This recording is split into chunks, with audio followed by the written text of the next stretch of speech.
ঘর বানাইবো আমি, অলরেডি আমাদের বাস ছেড়ে দিল। শূন্যের মাঝার লোকে বলে বলে রে ঘর বাড়ি ভাঙা নাই আমার। লোকে বলে ও বলে রে ঘর বাড়ি ভাঙা।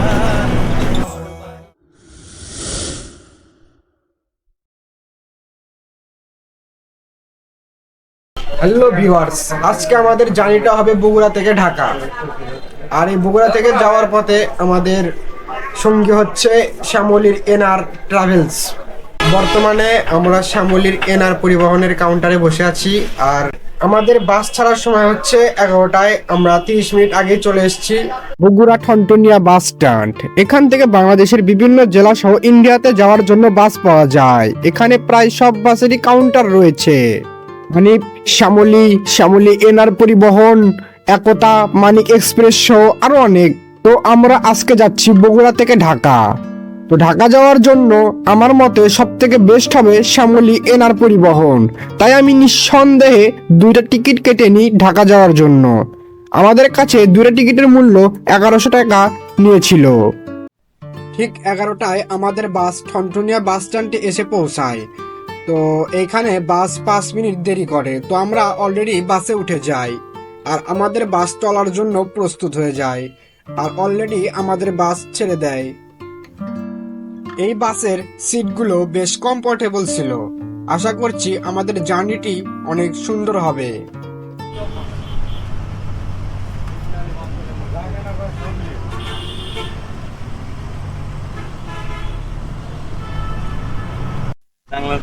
অলরেডি আমাদের বাস ছেড়ে দিল।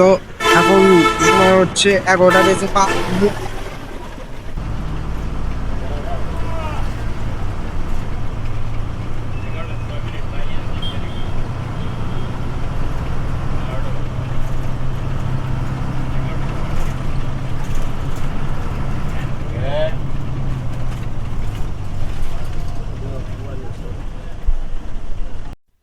তো ভিউয়ার্স, আমি আসলে বাসে ওঠার পর কখন ঘুমে গেছি সেটা নিজেই বলতে পারি না। তো ঘুম থেকে উঠে দেখি অলরেডি আমরা একটা ফুড ভিলেজে চলে আসছি। তো এখানে আমাদের ড্রাইভার সাহেব 20 মিনিটের বিরতি দেয়। তো সেই জন্য আমরা সবাই বাস থেকে নেমে যাই।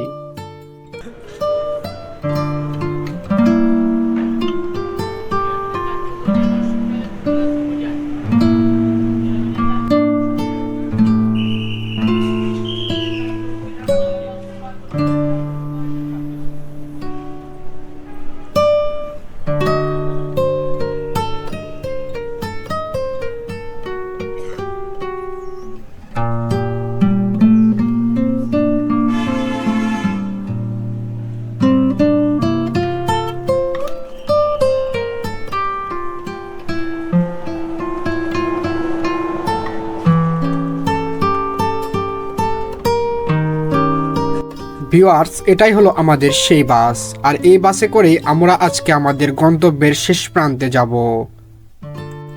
আমি যেহেতু ঘুমিয়ে গিয়েছিলাম, সেই কারণে একটু ফ্রেশ হয়ে আবারও আপনাদের দেখানোর জন্য আমি ভিডিও করার জন্য চলে আসি।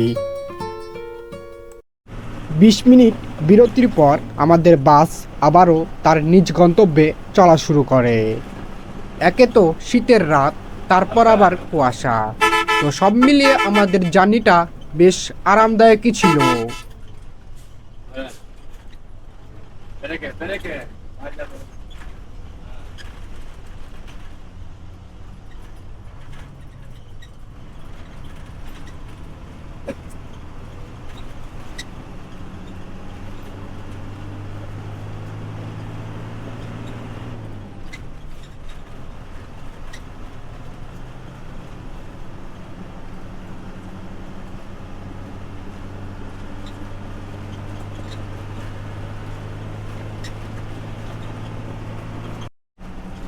তো ভিউয়ার্স, আসলে রাতে বাহিরে দেখানোর মতো তেমন কিছু নেই, এই জন্য আমি তেমন কিছু আপনাদেরকে দেখাতে পারছি না।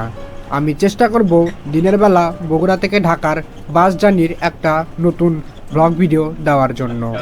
আর তার জন্য আপনাদেরকে শুধু একটাই কাজ করতে হবে, আমার এই ভিডিওতে একটি লাইক দিয়ে চ্যানেলটি সাবস্ক্রাইব করে দিতে হবে। এই যে আমরা চলে আসলাম টোল প্লাজায়। তো এখানে টোল দেওয়ার পর আমরা যমুনা সেতুতে প্রবেশ করতে পারবো।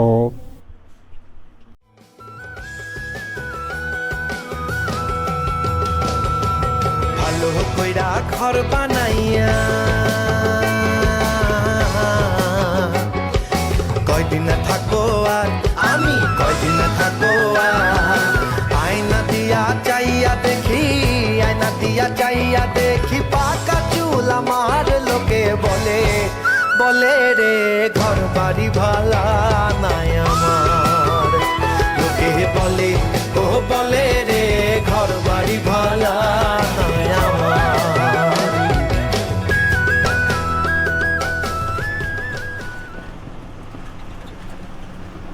তো ভিউয়ার্স, আমরা এখন বাংলাদেশের দ্বিতীয় বৃহত্তম ব্রিজ যমুনা বা বঙ্গবন্ধু ব্রিজের উপরে আছি। তো রাতের বেলা যার কারণে তেমন কিছু দেখা যাচ্ছে না। তো আপনারা বাসের সামনের ফ্রন্ট থেকেই ভিউটি উপভোগ করুন।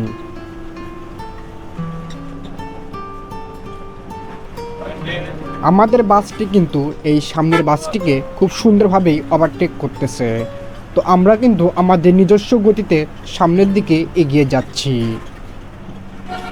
কয়দিন থাকো আর আয়না দিয়া চাইয়া দেখি, আয়না দিয়া চাইয়া দেখি পাকা চুল আমার লোকে বলে বলে রে ঘর বাড়ি ভালা নাই আমার, লোকে বলে ও বলে রে ঘর বাড়ি ভালা নাই আমার।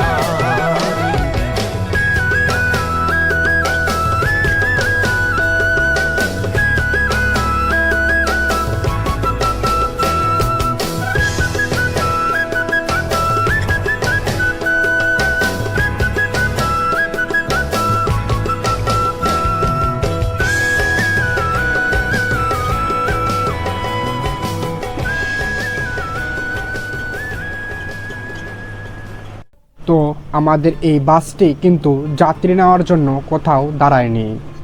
তো এই ক্ষেত্রে আমার এই বাসটির সার্ভিসটি অনেক সুন্দর লেগেছে।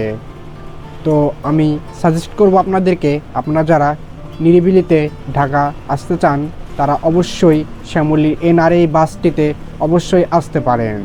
ও হ্যাঁ, আরেকটা কথা বলতে ভুলে গিয়েছিলাম, এই বাসটি কিন্তু শ্যামলীর নন এসি বাস। তো নন এসি হোক সেটা বড় কথা না, তারপরও এই বাসটির সার্ভিস কিন্তু আমার কাছে অনেক ভালো লেগেছে।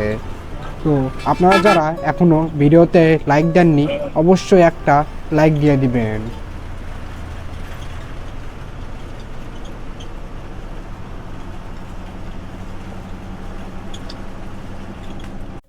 তো ভিউয়ার্স, আপনারা কম বেশি সবাই জানেন এই বাসের গতি কেমন।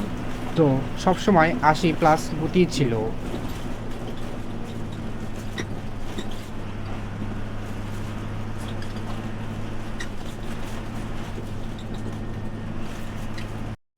বলে রে ঘর বাড়ি ভালা নাই আমার,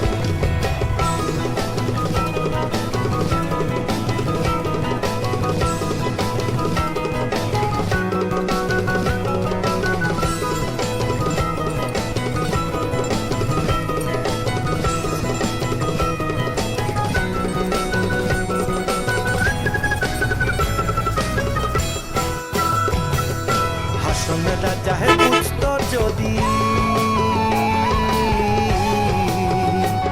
হায়রে বাঁচবো কতদিন, হায়রে যতটুকু সম্ভব আমি আপনাদেরকে দেখানোর চেষ্টা করেছি।